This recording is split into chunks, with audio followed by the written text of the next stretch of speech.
오늘 이 시간 우리에게 주신 살아계신 하나님의 말씀은 요한복음 18장 33절에서 38절 말씀까지입니다. 우리 신약성경 요한복음 18장 33절에서 38절 말씀까지 오늘 이 시간 우리에게 주시는 살아계신 하나님의 말씀으로 우리 다 자리에서 일어나셔서 살아계신 말씀으로 우리 함께 읽겠습니다. 함께 읽겠습니다. 시작. 이에 빌라도가 다시 관정에 들어가 예수를 불러 이르되 네가 유대인의 왕이냐? 예수께서 대답하시되 이는 네가 스스로 하는 말이냐? 다른 사람들이 나에 대하여 네게 한 말이냐? 빌라도가 대답하되 내가 유대인이냐? 내 나라 사람과 대제사장들이 너를 내게 넘겼으니 네가 무엇을 하였느냐? 예수께서 대답하시되 내 나라는 이 세상에 속한 것이 아니니라. 만일 내 나라가 이 세상에 속한 것이었더라면 내 종들이 싸워 나로 유대인에게 넘겨지지 않게 하였으리라. 이제 내 나라는 여기에 속한 것이 아니니라. 빌라도가 이르되 그러면 네가 왕이 아니냐? 예수께서 대답하시되 내 말과 같이 내가 왕이니라. 내가 이를 위하여 태어났으며 이를 위하여 세상에 왔나니 곧 진리에 대하여 증언하여 함이로라. 무릇 진리에 속한 자는 내 음성을 듣느니라 하신대 빌라도가 이르되 진리가 무엇이냐 하더라. 이 말을 하고 다시 유대인들에게 나가서 이르되 나는 그에게서 아무 죄도 찾지 못하였노라. 아멘. 우리가 왕이라고 할 때에 이 왕이라는 것은 다스리는 사람을 왕이라고 합니다. 지도자라고 합니다. 그래서 이 왕이라는 이 직분은 책임을 진다는 겁니다. 그러니까 왕으로서 지도자로서 책임을 지지 않으면 그 사람은 왕이라고 할 수가 없습니다. 그래서 왕이라는 것은 반드시 따라오는 것이 자기에게 속해 있는 그러한 백성들을, 사람들을 책임지는 겁니다. 그리고 그 백성들을 옳은 길로 인도하는 그 사람이 바로 왕이라고 할 수 있습니다. 우리는 예수님께서 우리의 왕으로 오셨다 이렇게 성경에서 말씀하시고 우리는 지금까지 들어왔습니다.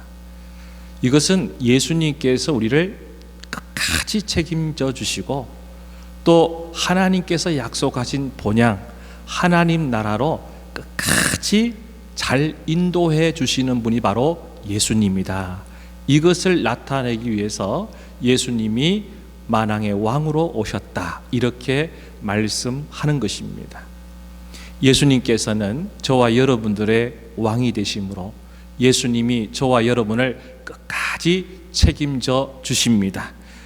우리 예수님께서 저와 여러분들을 끝까지 옳은 길 하나님 나라 본향으로 인도해 주십니다.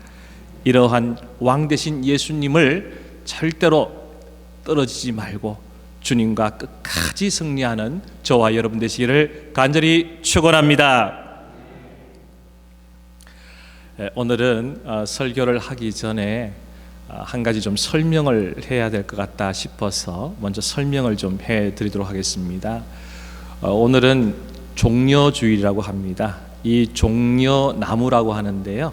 이 종려나무는 이스라엘에 흔하게 있는 대추야자 나무입니다. 그 대추야자 나무가 흔하게 있기 때문에 이 대추야자 나무의 가지를 꺾는 것은 굉장히 쉽습니다. 예수님께서 이제 우리의 죄를 대신하여 십자가의 고난과 그리고 죽음을 당하시는 그리고 3일 만에 부활하시는 그 길을 위해서 예루살렘 성으로 들어가실 때에 이스라엘 백성들이 한결같이 이 마음을 가지고 외쳤습니다. 예수여, 우리를 로마로부터 구원해 주십시오.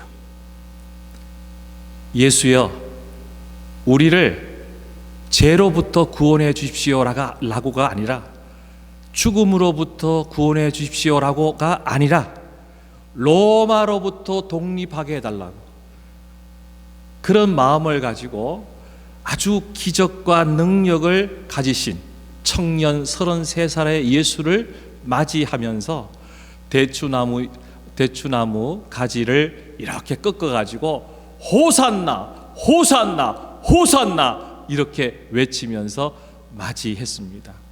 이 호산나, 이것은 우리를 구원해 주십시오라는 뜻을 가지고 있습니다. 그러니까 이스라엘 사람들이 호산나 했을 때는 우리 한국 사람들은 우리를 구원하소서, 우리를 구원하소서, 그런 의미를 가지고 했다고 보시면 되겠습니다. 그래서 이 예수님이 이제 예루살렘 성으로 올 때에 우리를 로마로부터 해방시켜달라, 독립시켜달라, 이러한 간절한 마음으로 대추야자나무 가지를 흔들었기 때문에 이제 얼마 있다가 며칠 후에는 예수 그리스도를 십자가에 못 박으라고 그렇게 이스라엘 백성들이 바뀐 것입니다. 여러분 보시는 왼쪽 현수막을 좀 보도록 하겠습니다. 왼쪽 현수막을 보게 되면은 십자가 3개가 걸려 있습니다. 저 십자가 3개, 왜 한 개면 충분하지 않습니까? 그런데 3개입니다. 저 십자가 3개가 왜 있을까요? 네, 그렇습니다. 바로 중간에 계시는 심판주 예수 그리스도, 그리고 양옆에 있는 행악자, 그 양옆에 있는 행악자 중에 한 사람은 저 십자가 위에서 예수님을 통하여 구원 얻었습니다. 오늘 내가 나와 함께 낙원에 있으리라. 이렇게 예수님을 영접한 자는 십자가상에서 죽음 전에 구원을 얻은 사건이 있습니다. 그렇지만은 또 다른 행악자는 끝까지 예수를 거부했습니다. 이것이 우리 사람의 마지막 모습이 될 수 있다라는 뜻에서 십자가 3개가 저렇게 있는 것이죠. 골고다 언덕길 저기 위에 있는 것이고, 그 다음은 조금 전에 설명한 대추야자나무 가지가 바로 그 밑에 저렇게 있습니다. 그리고 그 밑에는 잔이 있지요. 그리고 포도나무 열매가 있습니다. 이 잔은 고난의 잔입니다. 예수 그리스도가 당하신 고난의 잔을 의미하고요. 그 다음은 저 포도는 예수 그리스도의 보혈의 피를 뜻한다고 볼 수가 있습니다. 이제 여러분 잠깐 오른쪽으로 보시면은 이 십자가의 이 색깔이 자색이라고 합니다. 성경에 보면 자색으로 나와 있고요. 이것을 다른 말로 보라색이라고 합니다. 여러분 왜 이렇게 십자가에 이렇게 자색, 보라색의 이 천을 이 십자가에 이렇게 했을까요? 자색은 참으로 예전에 얻기가 힘든 그러한 색깔이었습니다. 그래서 천에다가 이 자색, 보라색을 입히는 것은 굉장히 어려웠고요. 또 굉장히 값비쌌습니다. 그래서 왕들이 입는 옷에 이 자색을 입혔습니다. 그래서 이 자색 옷을 입는다는 것은 바로 왕이다라는 뜻입니다. 이것은 십자가, 우리의 예수님께서 왕으로 오셨다, 그것을 나타내기 위해서, 그것을 가르쳐주기 위해서 이제 자색, 이것 찬을 가지고 이렇게 데코레이션을 한 것입니다. 주중에 어느 성도가 저한테 물었어요. 오른쪽에 있는 현수막입니다. 이 현수막 목사님 보셨어요? 이러더라고요. 그래서 저는 이게 왼쪽만 있어가지고 못 봤습니다. 그러니까는 관심이 없어지군요, 목사님 이러시더라고요. 그래서 그래 죄송합니다. 여러분 저 오른쪽에 있는 저 현수막 보면은 사자 있잖아요. 저 사자 왜 있냐 있는 거예요. 네. 저도 우리 밴쿠버 소망교회 부임한 지가 10년 됐는데요. 저 현수막 처음 봤습니다. 그래서 매년 이렇게 이 넬슨 교회에서 이렇게 데코레이션을 하고 있는데 그냥 매년 그냥 똑같이 붙여놨겠다 싶어가지고 눈여겨보지 않았는데 이렇게 사자가 떡하니 있는 거예요. 십자가 있고 사자 있고 그리고 또 이제 양이 있습니다.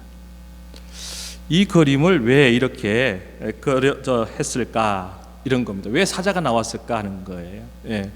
이거 보는 사람마다 겁먹으라고? 예. 그게 아닙니다.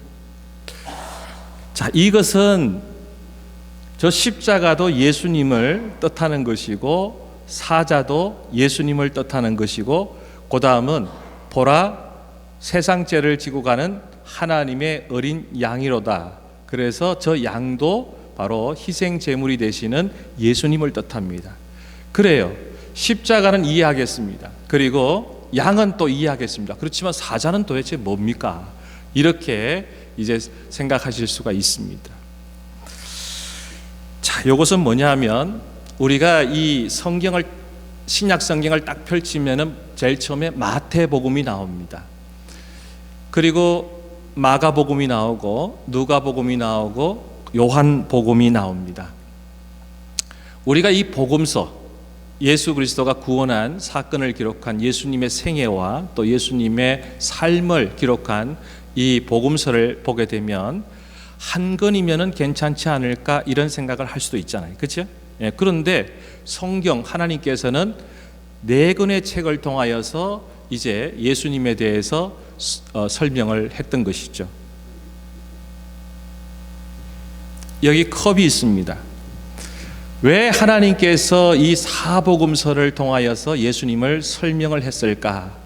우리가 이 컵을 볼 때도요, 앞면에서 보는 컵, 앞면에서 볼 수도 있고요, 또 뭡니까? 윗면에서도 볼 수가 있고 아래에서도 볼 수가 있고 또 옆에서도 볼 수가 있습니다. 그래서 위에, 아래, 옆에, 앞에 뭐 이런 식으로 해서 정확하게 이 컵이 무엇인가를 나타내도록 그렇게 설명할 수 있다라는 거예요. 마찬가지로 우리가 믿고 있는 예수님을 이 성경을 통해서 좀 더 자세하게, 좀 더 정확하게 우리 성도들이 예수님이라면 누구인가 여기에 대해서 정확하게 알 수 있도록 네 방향으로 해서 예수님을 기록한 겁니다. 그래서 이 마태복음은요, 그 중심 주제가 뭐냐면 왕으로 오신 예수예요. 왕으로 오신 예수가 어떤 분이었나. 그리고 마가복음은 종으로 오신 예수예요. 어떻게 섬겼었는가. 그리고 누가복음은 사람으로 오신 예수예요. 그리고 요한복음은 하나님의 아들 신으로 오신 예수예요. 이 4가지 관점을 가지고 예수를 자세하게 설명했고요. 그 설명하기 위해서 사복음서를 하나님께서 성경 속에 집어넣으신 것입니다. 자, 그런데 성경의 마지막 책인 요한계시록 4장 7절 말씀을 보게 되면 그 4장이라는 그 말씀 안에 하늘에서의 예배 광경이 나와요. 저와 여러분이 이제 하나님 나라에 갑니다. 하나님 나라에 가서 뭘 할 거냐? 하나님 앞에 우리가 예배할 거예요.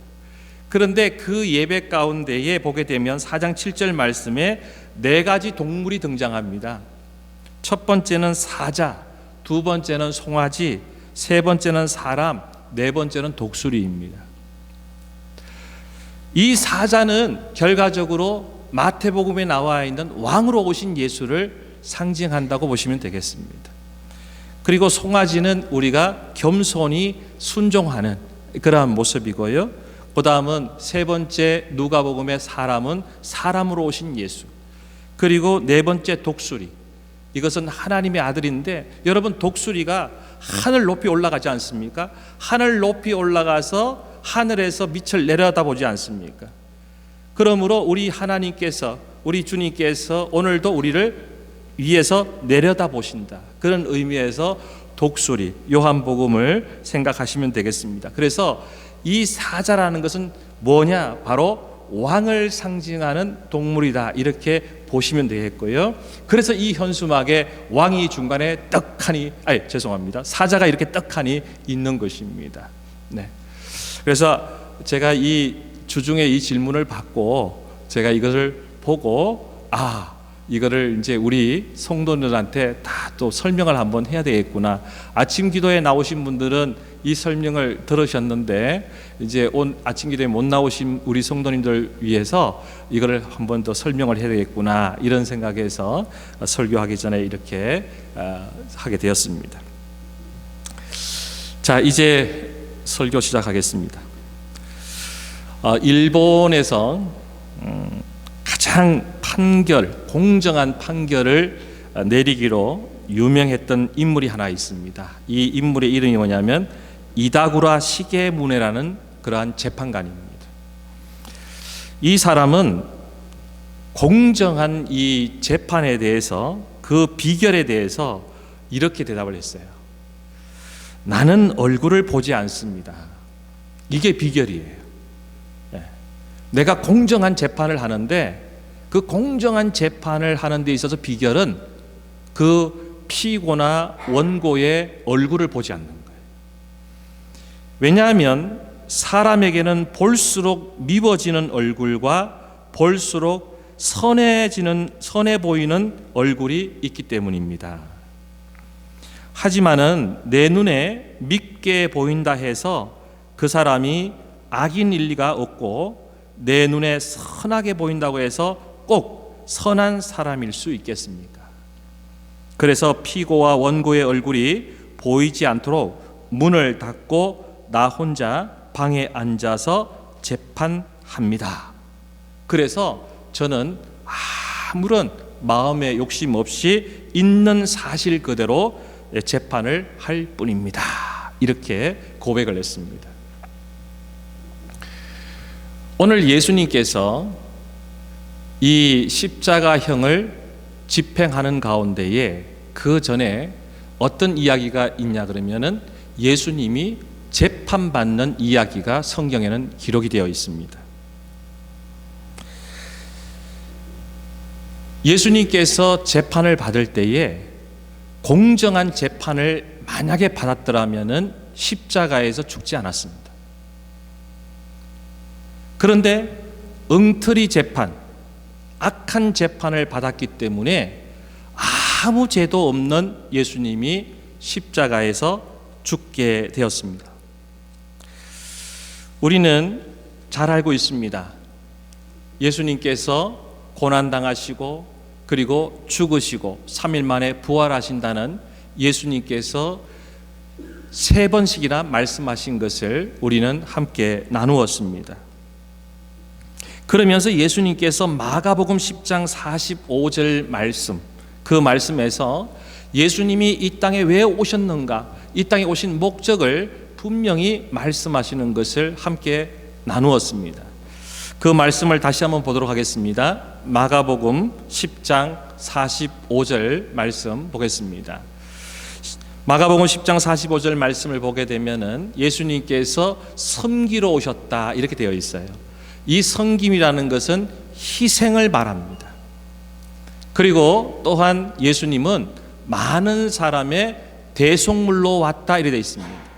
많은 사람의 죄값을 대신 치르기 위해서 희생 제물로 오셨다, 이것을 마가복음 10장 45절 말씀에서 이렇게 말씀하심으로 예수님께서 섬기러 오셨고 그리고 대속물로 오셨다, 이것을 저희는 나누었습니다.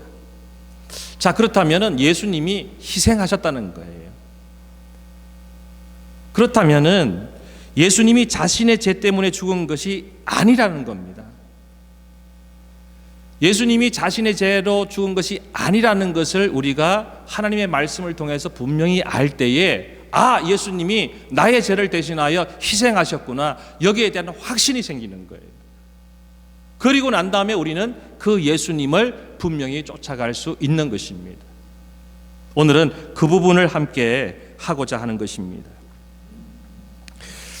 우리 이스라엘에서는 나라를 다스릴 때에 바로 신정국가라고 합니다. 하나님이 다스리는 나라가 이스라엘입니다. 그래서 이스라엘에는 원래 왕이 없습니다. 왜? 이스라엘은 하나님이 다스리기 때문에 하나님이 왕이라는 거예요. 그래서 그 왕 대신에 이스라엘에는 누가 있느냐? 대제사장이 있습니다. 우리 한번 그림 하나 볼까요? 예, 지금 나오는 저 그림이 바로 이스라엘 구약 시대의 대제사장입니다. 이 대제사장은 아무나 되는 것이 아니고요, 레위 지파에 있는 아론이라는 사람이 있습니다. 우리가 너무나 잘 알고 있는 모세라는 그 사람의 2살 위 형입니다. 그런데 저 대제사장은 바로 레위 지파의 아론의 자손들을 통하여서 대제사장이 됩니다. 저 대제사장은요, 임기가 언제까지냐? 죽을 때까지입니다. 죽고 난 다음에는 어떻게 되느냐? 그 다음에 아들이 되는 거예요. 그 대제사장의 아들이 되는 겁니다. 그런데 요게 구약 시대까지예요. 근데 신약 시대로 싹 바뀌면은 어떻게 되느냐? 저 대제사장, 하나님과 그리고 백성들 사이에 중간 역할을 했던 저 대제사장이 신약 성경에 와서는 어떻게 되느냐? 하나님이 임명하는 저 대제사장을 로마가 임명을 합니다. 로마가 임명을 하면서 어떻게 되냐면, 이제 로마가 마음에 들지 않으면요, 로마에서 파면을 시켜버립니다. 그렇기 때문에 저 대제사장들은 어떻게 하느냐? 로마의 눈치를 보면서 어떻게든지 이 대제사장직을 유지하기 위해서 저 로마에 잘 보이고, 그리고 또 로마의 눈치를 보고 그렇게 하게 됐습니다. 그리고 잘못했다 이러면은 바로 로마로부터 대제사장직을 박탈당하는, 파면을 당하는 그러한 것이 바로 예수님 당시의 대제사장이었습니다. 그러니까 결과적으로 어떻게 됩니까? 이 대제사장은요, 옳은 말을 하고, 그리고 또 너희들이 잘못되었다 이렇게 얘기를 하는 사람을 굉장히 싫어합니다. 그래서 이 예수, 청년 예수가 한마디로 눈의 가시입니다. 이 대제사장들은 어떤 일을 했느냐? 바로 예루살렘 성전에서 비즈니스를 했습니다. 사업을 했어요. 예루살렘 성전을 통하여서 돈을 벌었습니다. 그 돈을 벌어가지고 로마에 갖다 바치면서 내가 이 대제사장직을 잘 좀 수행할 수 있도록 도와달라, 그런 것을 했습니다. 그래서 이때 당시에 대제사장이 누구냐면 안나스였습니다. 안나스. 근데 이 안나스라는 이 대제사장이 얼마나 악랄한 사람인지, 자기가 십몇 년 하고 난 다음에 5명의 아들이 있는데 5명의 아들을 돌려가면서 대제사장직을 하도록 그렇게 했어요. 그리고 마지막에는 예수님을 십자가에 처형하도록 고발한 가야바라는 대제사장이 있습니다. 그 가야바가 누구냐? 이 안나스의 사위가 됩니다. 한마디로 말해서 대제사장직이 한마디로 돈벌이가 되니까, 돈을 많이 벌 수 있는 그러한 권력을 가지는 자리가 되기 때문에, 하나님이고 뭐고 다 필요 없이 돈을 벌 수 있는 자리이기 때문에 자기를 비롯해서 5 아들과 그리고 사위를 대제사장직에 앉혀놔가지고 나쁜 짓은 다 한 사람입니다. 예루살렘 성전을 깨끗하게 청소한 분이 있습니다. 예루살렘 성전 정화사건이라 이렇게 성경은 기록을 하고 있지요. 누구입니까? 바로 예수님이십니다. 예루살렘 성전을 이렇게 더럽히고, 예루살렘 성전에는 만민이 기도하는 집이고 예배하는 곳인데 왜 너희들이 이렇게 이 예루살렘 성전을 통하여서 돈놀이를 하고 있느냐? 그것을 꾸짖고 그리고 옳지 못하다고 얘기한 사람이 바로 예수님이십니다. 그렇기 때문에 이 대제사장은 예수를 어떻게든지 죽이고, 예수가 없어야만 자기네들이 이 자리를 계속 유지하기 때문에 예수를 죽이려고 부단히 노력을 했습니다. 그 다음은 또 한 사람이 나옵니다. 바로 로마에서 파견된 총독 본디오 빌라도입니다. 이스라엘을 이렇게 감독하라고 로마에서 임명받은 사람이 이 로마의 총독 본디오 빌라도입니다. 이 사람입니다. 근데 이 사람 역시 뭡니까? 로마로부터 임명을 받았기 때문에 로마에 잘 보여야 됩니다. 그래서 자기가 맡고 있는, 감독하고 있는 이 이스라엘에서는 절대로 사건이 터지면 안 되는 거예요. 이스라엘에 있는 사람들이 시위를 하고 데모를 하고 이러면요, 로마 정부로부터 이 감독되는 빌라도가 그만두게 되는 거거든요. 그럼 어떻게 해야 되겠습니까? 그렇습니다. 이스라엘의 대표격인 이 타락한 대제사장과 얘기를 잘 해가지고 절대로 이스라엘에서는 로마에 저항하는 시위가 일어나서는 안 된다. 그리고 로마에 대해서 반항해서는 안 된다. 그런 것을 서로 얘기하고 약속하고, 그래서 주거니 받거니 좋은 게 좋은 거지 이러면서 이 로마 총독인 본디오 빌라도도 돈을 벌기 위해서, 돈 때문에 결과적으로 이제 대제사장들과 손에 손을 잡고 아무 죄 없는 예수를 죽이게 되는 그러한 것이 성경에 기록이 되어 있습니다.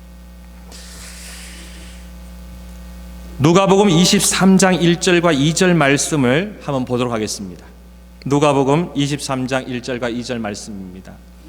무리가 다 일어나 예수를 빌라도에게 끌고 가서 고발하여 이르되, 우리가 이 사람을 보매 우리 백성을 미혹하고 가이사에게 세금 바치는 것을 금하며 자칭 왕 그리스도라 하더이다. 이렇게 해서 이 대제사장을 중심으로 한 이스라엘의 그 대표적인 그러한 기관이 이제 예수님을 세 가지 제목으로 로마의 총독인 본디오 빌라도에게 고발을 하는 그러한 것이 누가복음 23장 1절과 2절 말씀에 기록이 되어 있습니다.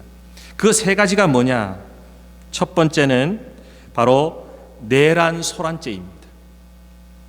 두 번째는 세금 거부죄입니다.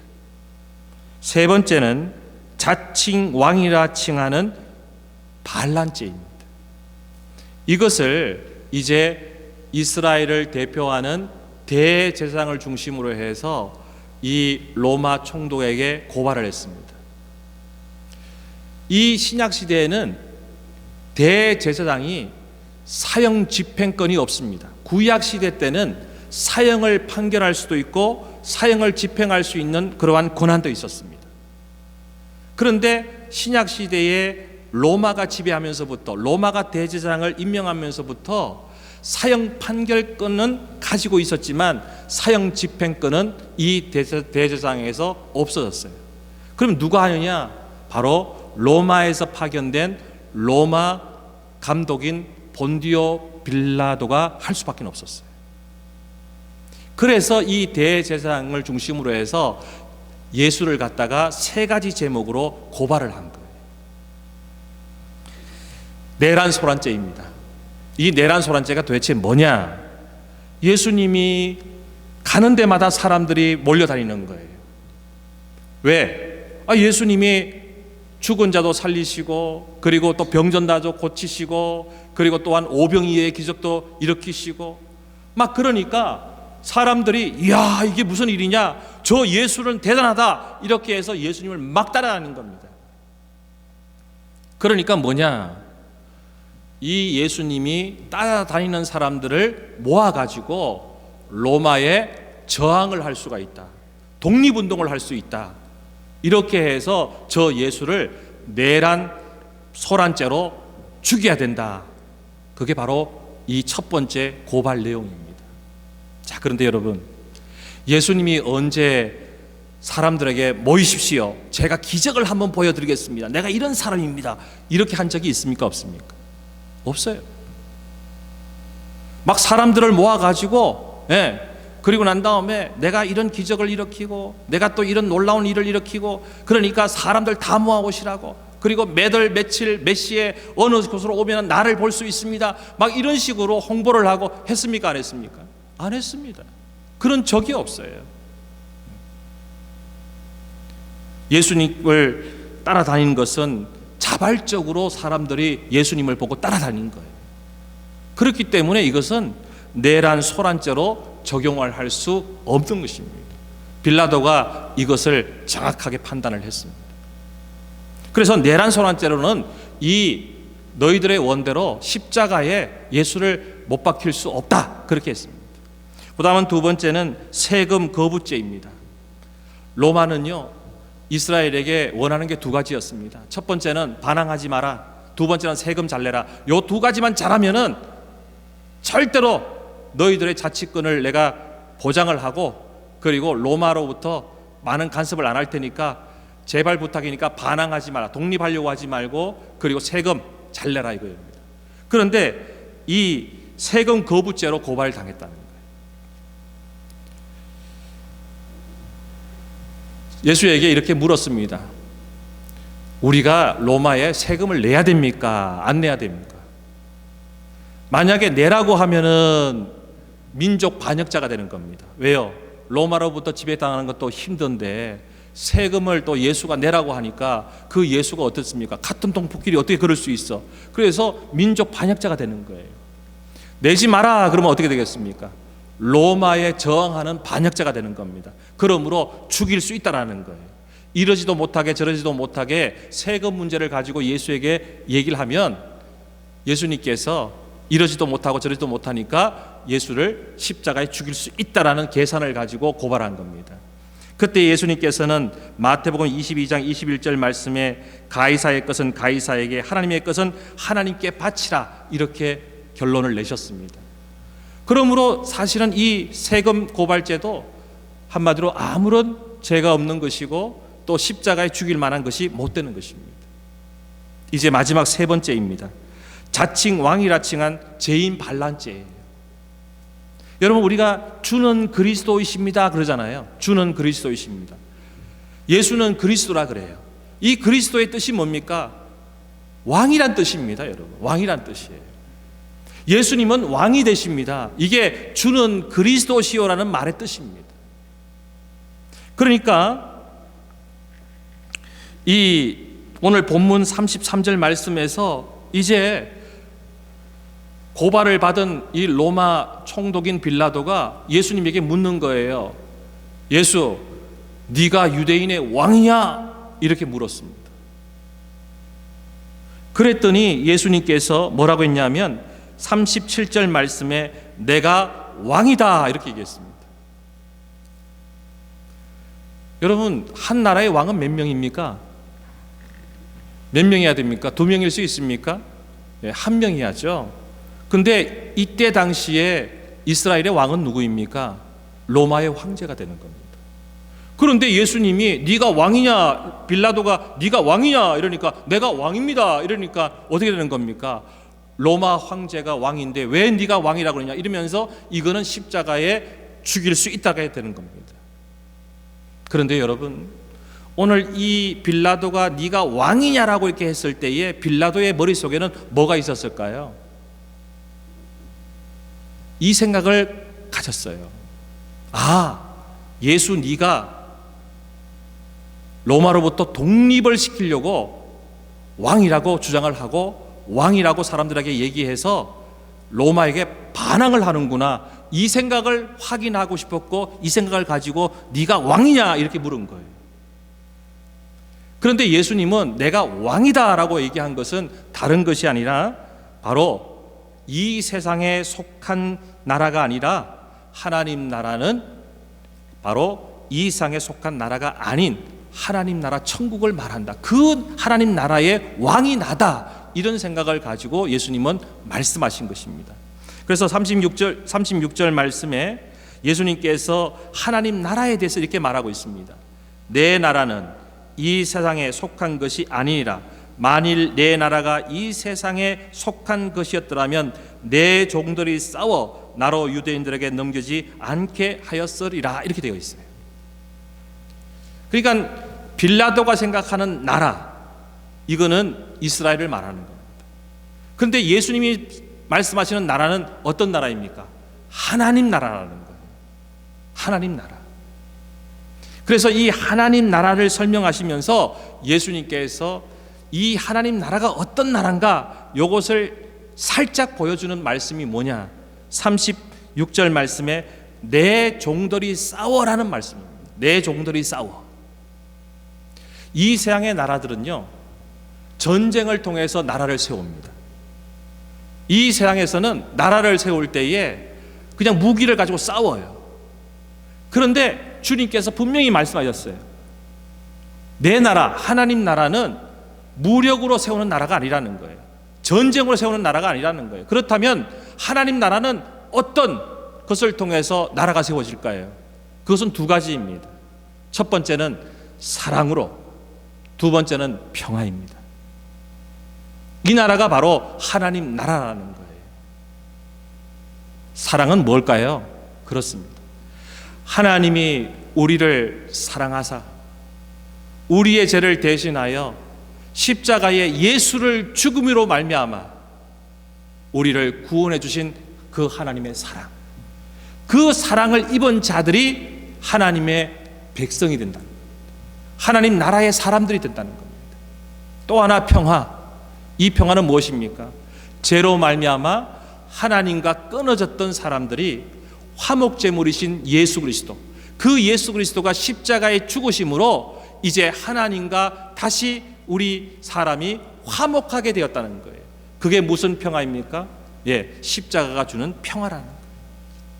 그러므로 하나님 나라는 전쟁으로 이루어지는 나라가 아니라 바로 하나님께서 주시는 사랑, 하나님이 주시는 평화, 이 사랑과 평화에 의해서 세워지는 나라가 바로 하나님 나라. 그 나라의 왕이 누구라고요?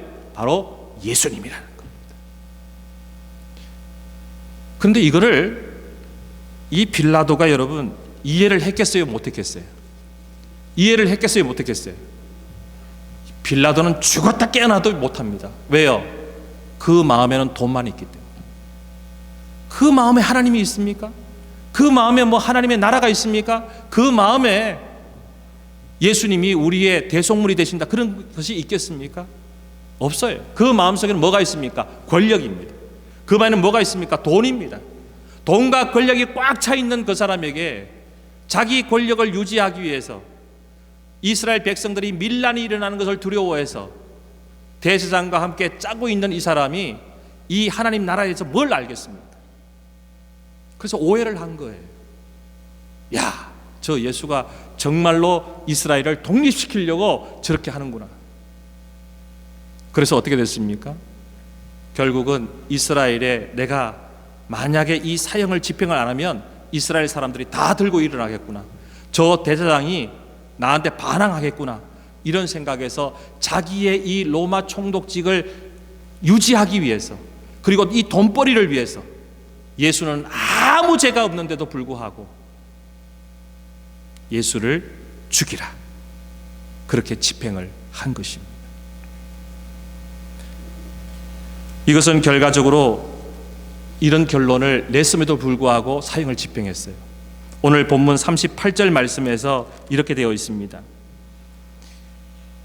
마지막에 나는 그에게서, 나 본디오 빌라도는 예수님에게서 아무 죄도 찾지 못하였다, 이렇게 고백을 하고 있습니다.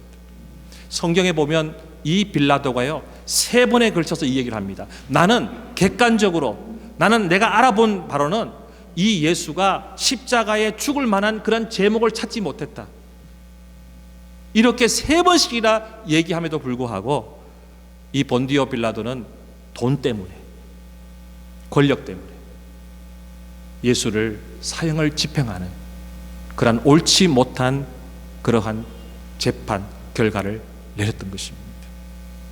결국은 이 재판 과정을 통해서 주님께서 우리에게 가르쳐 주시고자 하는 것은 이겁니다. 예수님은 희생 제물이 되셨다, 희생하셨다, 이것을 우리에게 가르쳐 주고 있습니다. 이것은 누구의 말씀대로 이루어진 것입니까? 예수 그리스도의 말씀대로 이루어진 것입니다. 나는 고난을 받고 죽음을 당하고 3일 만에 다시 부활한다는 이 예수님의 말씀이 잘못된 재판에 의해서 희생 제물이 되신 예수님을 통해서 이루어지는 것을 성경은 오늘 우리들에게 이 종려주일날 가르쳐 주고 있습니다.